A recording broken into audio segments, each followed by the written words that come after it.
एक बार मधुमंगल पीछे पड़ गए और ठाकुर जी के, ए लाला तेरी बड़ी पूछ है सब जगह, सबरे संत मंत तो को प्रणाम करें, ए देखियो देवताओं कभी कभी तो को प्रणाम करें। लाला ये सब चमत्कार तेरे मोर मुकुट को है, ये सब चमत्कार तेरी पीरी पीतांबरी और कारी कमरी को, तू एक दिना को यह मोह दे दे, मैं पहन के घूमूंगा, सब देवता मुंह पे प्रणाम करेंगे।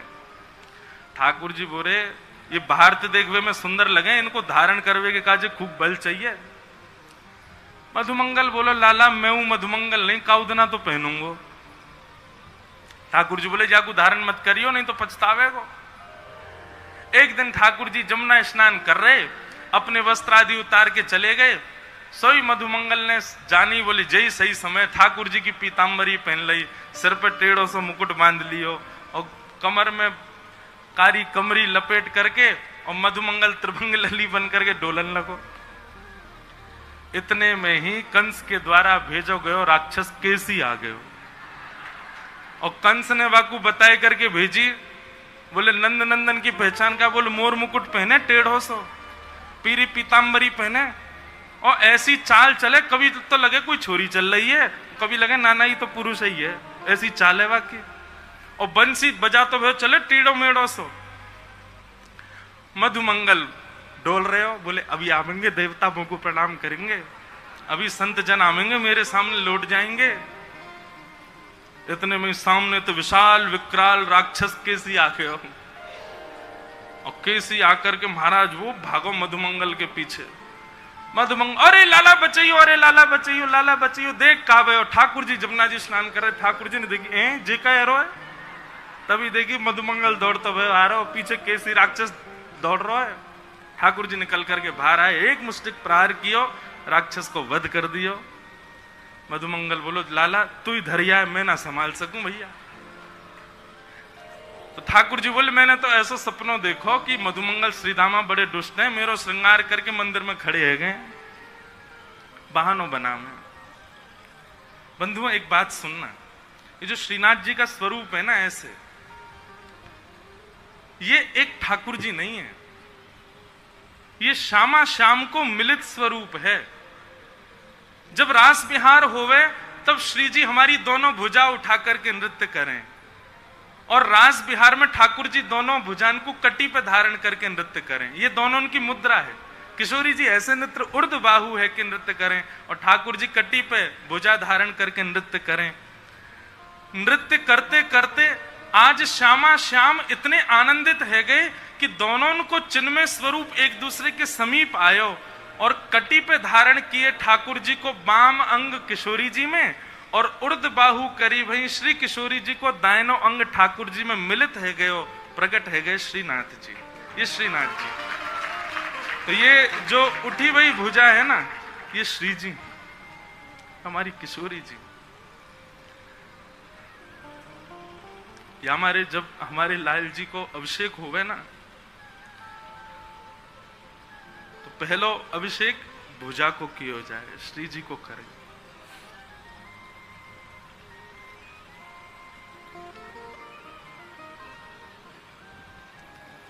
अद्भुत, यही मारे तो उनको नाम श्रीनाथ, श्री यानी राधा और राधा के जो नाथ वो श्रीनाथ।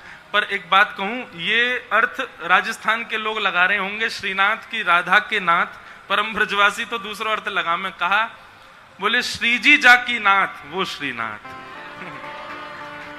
ठाकुर जी पसीना पसीना है गए, हांफने। गुसाई जी बोले जय जय कहा भयो, इतने परेशान क्या क्यों लग रहे हो? बोले मुंह बहुत बुरा सपनों आयो और सपने में मैंने यूं देखी मधुमंगल सीधामा मेरो श्रृंगार करके मंदिर में बैठ गए। अरे ना जय जय ऐसी कोई बात ना है, सपनों आयो कोई बात ना है, आरती करें। तो श्रीनाथ जी को जो वाम अंग है ना वो श्री जी हैं। जब हम कपाट बंद कर दें, हम ठाकुर जी के आगे पर्दा कर दें, ये पर्दा बहुत जरूरी है। ठाकुर जी नहीं तो संकोच के कारण लीला ना करें, या हमारे कभी कभी ये घरन में कछु हो नहीं हो, ठाकुर जी के सामने पर्दा जरूर होना चाहिए, उनको एकांतिक भाव रहना चाहिए। तो जैसे ही गुसाई जी आरती करके बाहर गए, कपाट बंद गए, श्यामा श्याम दोनों बिलग है गए किशोरी जी बोली, मैं सबरी सच्चाई बताऊंगी गुसाई जी को। बोले कहा बताओगी? बोले सब झूठ बोलो तुम सपने अपने के कि मधुमंगल श्री रामा, मुझे पता तुम कहीं खिड़की तने करके जाओ कोई के पास, और मुझे सब पता, मैं गुसाई जी को बताऊंगी। ठाकुर जी चरण, श्री जी मान जाओ, मत बताइयो, तुम जो कहोगी सो करूंगो, मत बताइयो। किशोरी जी बोली एक शर्त है। बोले तुम जो कहोगी सो करूंगा, तुम बताओ कहाँ करना है? श्री जी बोली कल ते मैं चलूंगी संग में तुम जहां जाओ मां मोकू लेके चलो।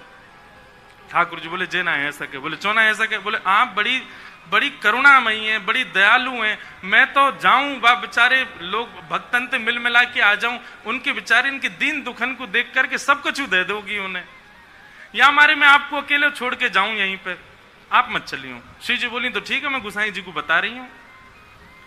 ठाकुर जी बोले ना ले जाऊं तो ये गुसाई जी को बता देंगे, और गुसाई जी को पता चल गई तो गुसाई जी मेरो आनो जानो रुकवा देंगे। ठाकुर, कभी कभी देखो ठाकुर जी कलयुग में हमारे और अर्चकों के कितने अधीन रहते हैं। वो सर्व समर्थ होते हुए भी, सर्व स्वतंत्र होते हुए भी मंदिर में बैठे रहेंगे, जहां बैठा दोगे वहीं बैठे रहेंगे, जैसे रखोगे वैसे रहेंगे, जो खवाए दोगे सो खामेंगे। अर्चक के कितने अधीन रहते हैं ठाकुर जी। बोले बताए, अगर नहीं ले जाऊंगा तो ये गुसाई जी को बता देंगी, और ले जाऊंगा तो ये सूरदास के दीन दुखन को देख करके वापस कृपा कर आमेंगी। अच्छा, ठाकुर जी कृपा करवे से रुके। देखो हम श्री जी वाले ज्यादा हैं, पर कभी कभी दया आ जाए लाला पे। इतने वो बेचारे वो ना है कि सब जगह श्री जी को ही हम लोग बहुत ज्यादा, ठीक है श्री जी को यश तो है ही है, पर लाला वो इतनो तो बेचारो ऐसा ना है निष्ठुर हम इतनो बता दें कि ठाकुर जी तो ऐसे हैं, श्री जी हमारी बड़ी दयालु करुणामयी।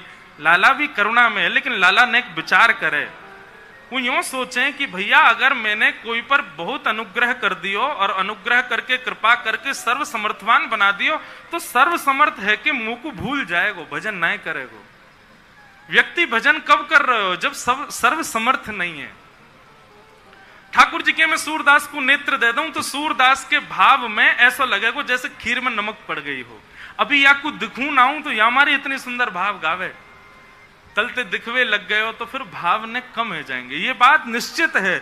जिसको बहुत व्यवस्थाएं मिली हैं, जो जैसे ही सोचे तुरंत वृंदावन पहुंच जाता है, जब चाहे बरसाने पहुंच जाता है, जब चाहे गिरिराज जी आ जाता है, बुरा नहीं मानिएगा, वो व्यक्ति धीरे धीरे वैल्यू भी कम कर देता है। लेकिन जो तड़पता है, जो व्याकुल होता है, जिसके हृदय में बेचैनी होती है, चाह करके भी नहीं जा पाता, मूल्य भी वही समझता है। इसलिए ठाकुर जी अनुग्रह कम करते हैं, लेकिन ऐसा ना है ठाकुर जी हमारे निष्ठुर हैं बेचारे। उन्हें विचार करें कि या के अंदर प्रेम भक्ति और बढ़े, या हमारे अनुग्रह ना करें। श्री जी बोली या तो मुंह को लेके चलो, नहीं तो मैं बताऊं गुसाई जी को। ठाकुर जी बोले आपकी एक शर्त मैं मानूंगा, वो एक शर्त आप मेरी मानो। बोले कहा? बोले मौन जाओगी, मौन आओगी, कछु नहीं कहोगी ना करोगी वहां पे। श्री जी बोली ठीक है, कछु ना करूंगी। ठाकुर जी बोले मैं विश्वास ना है रो, आप पे मुझे भरोसा ही ना है, नेक बाहर जामेंगी देखते ही ऐसी पिघल जामे। बोले ना मैं बिल्कुल ऐसे रहूंगी आपकी जैसी, जैसी जाऊंगी वैसी आ जाऊंगी। ठाकुर जी बोले ठीक है। दूसरे दिन ठाकुर जी श्री जी को लेकर के गए। कैसी कृपा सूरदास पे। सूरदास जी की कुटिया में चुपचाप चोरन की भांति ठाकुर जी घुस गए और श्री जी घुस गए, और दोनों एक कोने में बैठे थोड़ी पे हाथ धर के, और ठाकुर जी हाथ पांव जोड़ रहे। वो रोइयो मत, भावुक मत होइयो, जे कछु गावे होगा तुम नेक में ही ऐसी है जाओगी, तो चुप रहो ना, मैं बैठ रही सुन रही हूं बस। सूरदास जी ने गानो प्रारंभ किया, और जैसे ही गानो प्रारंभ कियो, आहा, श्री जी के तो भाव नित्य सजल है गए। ठाकुर जी तो कह रही हैं जाकू नेत्र दे दे। अब ठाकुर जी बोले मैंने मना करी ना, ये सब ना होगो, ये सब ना करनो। अच्छा अच्छा ठीक है, कोई बात ना, गान दो। श्री जी समझ गई जे तो कृपा करेंगे ना, मोये कछु करना पड़ेगा। सूरदास जी अपने भाव गा करके और तुरंत अपनी लठिया दौड़ करके उठ करके खड़े हो गए और अपनी कुटिया से बाहर जाने लगे। ठाकुर जी बोले चलो श्री जी अब समय है गयो, हम भी मंदिर चलें, गुसाई जी अभी कपाट खोल देंगे, आरती होएगी, व्यवस्थित रहना पड़ेगा। श्री जी बोली अभी तो समय है, ये सूरदास बेचारो अकेलो जा रहा है आगे आगे, या कि पीछे पीछे चल के देखो तो सही जाएगा कहां। ठाकुर जी बोले मैं तुम तो पहले ही मना कर रहा हूं, ये सब मत करियो। श्री जी बोली अब नेक देर की बात हो रही है, चल दो या कि संग। सूरदास जी आगे आगे चल रहे हैं, पीछे श्यामा श्याम दोनों निहारते हुए चल रहे हैं। तभी एक बहुत गहरो गड्ढो आया सामने।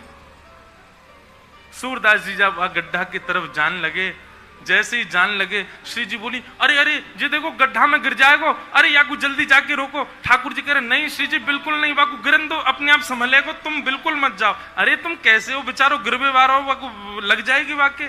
दोनों में ऐसी बात चल रही, इतने में सूरदास जी गिर गए गड्ढा में। ठाकुर जी बोले जल्दी चलो मंदिर खुलवे को समय है क्यों। श्री जी बोली पहले याकू बाहर निकालो, ये जब बाहर आ जाएगा तब जाऊंगी। ठाकुर जी बोले देखो मान जाओ। बोले ठीक है तुम अकेले चले जाओ, मैं तो ना जा रही, मैं तो याकू निकाल के जाऊंगी। अब श्री जी के बिना ठाकुर जी कैसे जाएं।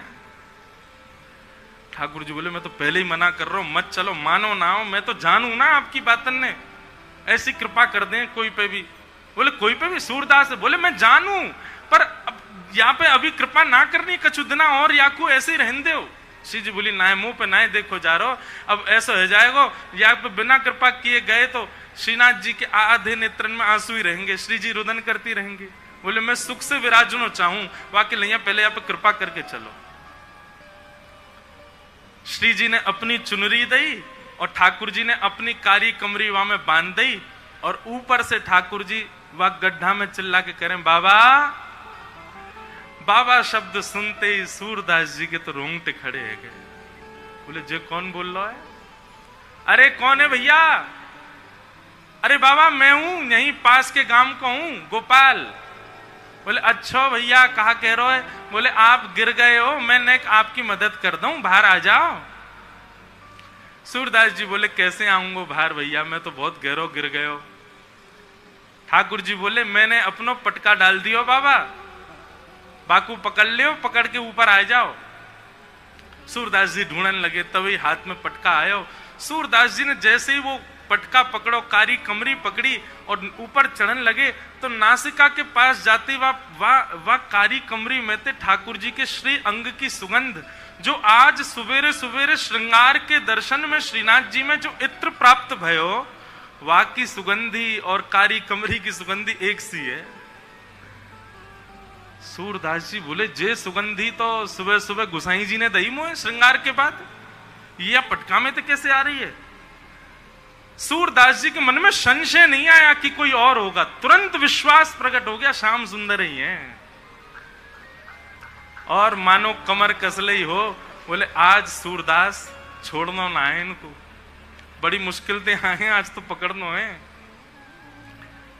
ऊपर आने लगे सूरदास। यहां ठाकुर जी श्री जी की चुनरी, श्री जी की चुनरी ते कारी कमरी बंदी भई है, और ठाकुर जी श्री जी की चुनरी पकड़ के खड़े हैं, और ठाकुर जी की कमर पकड़ के श्री जी खींच रही हैं पीछे, और सूरदास बाहर आ रहे हैं।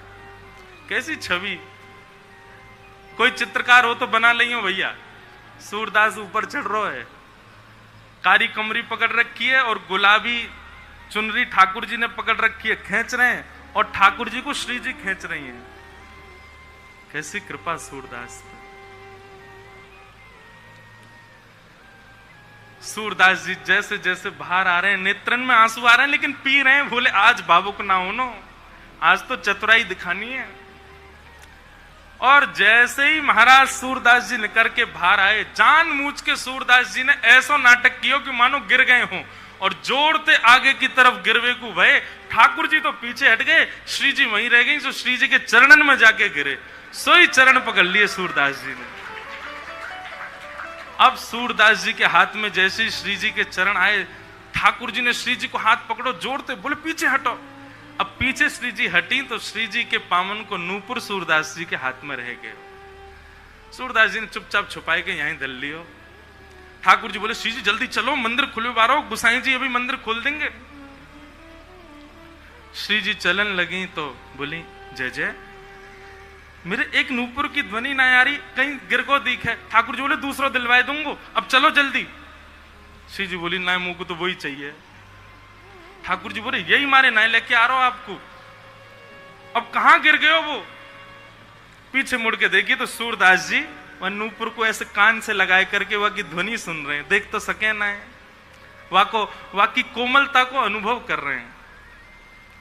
श्री जी बोली देख वह बाबा के पास में, जय जय वहीं चलो। ठाकुर जी बोले अब यहीं पर रहने दो, मैं दूसरी दिलाई दूंगा तुम्हें, अब चलो जल्दी, मंदिर में खुल जाएगा नहीं तो। बोले ना, मुंह को तो यही चाहिए। बाबा, हाँ रे भैया कौन है? बोले मैं ही हूं गोपाल, अब ही जाने आपको बाहर निकालो। अच्छा भैया कहा बात है? बोले बाबा मेरे संग मेरी सखी आई, बाको नूपुर गिर गयो, आपने दल लियो अपने पास, बाकू दे दो। सूरदास जी बोले जे नूपुर? बोले हम बे। बोले जे तो वाको है जो मेरे मुंह को निकारवे आयो का। बोले बाबा मैं वही तो हूं। बोले मोहे का पता भैया तू वही है, मुंह दिखाई तो देवे ना है। अरे बाबा मान जा जे हमारो ही नूपुर है। बोले अच्छा तेरी सखी के पास एक नूपुर होगा, एक नूपुर तो मेरे पास है। सखी ने आगे आए करके अपने दूसरे पाम के नूपुर की पहचान मुंह को कराए दे, मैं छू करके देख लूंगा कि हाँ जे वही नूपुर है तो दूसरे पाम में पहनाए दूंगा, और नहीं तो भैया मैंने कहीं तोय दे दी और असली या को हकदार आयो और बाने आके मुंह से कही तो मैं तो बड़ी विडंबना में फंस जाऊंगा, मुझे तो पता ना है असली कौन है। ठाकुर जी बोले श्री जी जे बहुत चतुराई कर रहा है, या को पतो चल गई है कि आप ही श्री जी हो और जे दूसरा पाम पकड़ लेगो आपको। श्री जी बोली पकड़े तो पकड़न दो, लेकिन आज ये नूपुर लेके ही जाऊंगी। वो नूपुर के प्रति आसक्ति थोड़ी हमारी श्यामा जी की, उनकी तो जब से दृष्टि में आ गए सूरदास जी तब से बस यही चिंता है श्री जी को कि आप कृपा कैसे करूं मैं। श्री जी आगे बढ़ने लगी, ठाकुर जी पाम पूछो, तुम्हारे पाम पूछो या के पास मत जाओ पकड़ लेगो। श्री जी चलती जा रही हैं, लो बाबा दूसरे पाम के नूपुर की पहचान कर लो। सूरदास जी ने दूसरे पाम को स्पर्श किया, बांधी वही नूपुर हाथ से छुई, नेत्रन से आंसू बहन रहे हैं। लाली अपनो पहलो पाम आगे कर दे मैं पहना दूं। श्री जी ने पाम आगे कियो। सूरदास जी जैसे ही नूपुर बांधन लगे, नूपुर बांधते ही सूरदास जी ने तो ऐसे अंक में श्री जी के दोनों चरण पकड़ लिए। बोले अब नहीं जान दूंगा, अब तो कृपा करो मुंह पे, कृपा करो तभी जान दूंगा। यहां ठाकुर जी खींच रहे हैं श्री जी को, लेकिन श्री जी कस के पकड़ लें सूरदास जी ने।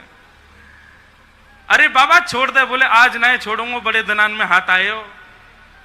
84 लाखन में घुमाए घुमाए करके जैसे तैसे तो सूरदास बनो, जैसे तैसे गिरिराज जी आके अटकाऊं, जैसे तैसे श्री वल्लभाचार्य जी की मुंह को दीक्षा प्राप्त भई है, अब ना है छोड़ूंगा, अब तो जय जय कृपा करो। बोले कहां कृपा करें? बोले मैंने जीवन में आपसे कछु नहीं मांगो, लेकिन आज मांग रहा हूं। ये दो चक्षु, इनकी कभी मुंह को अभाव को अनुभव ना भयो कि आपने मुंह को क्यों ना दिए। बहुत कृपा ठाकुर जी जो आपने ना दिए, लेकिन आज पहली बार ऐसा लग रहा है काश मुंह पे नेत्र होते तो मैं दोनों युगल के दर्शन कर ले। तो सूरदास जी ने तो कही है, श्री जी ने तो इतने अपने हाथ धर दिए। बोले बाबा आंख खोल लो। ठाकुर जी कह रहे हैं कि मुझे पूछ तो ले करो। किशोरी जी कह रही है पूछे पूछे वारो काम ना है, सब होन दो। बाबा आंख खोलो। सूरदास जी ने अपने जीवन में पहले बार कमल जैसे, बिल्कुल ठाकुर जी जैसे नेत्र प्रदान कर दिए सूरदास जी को।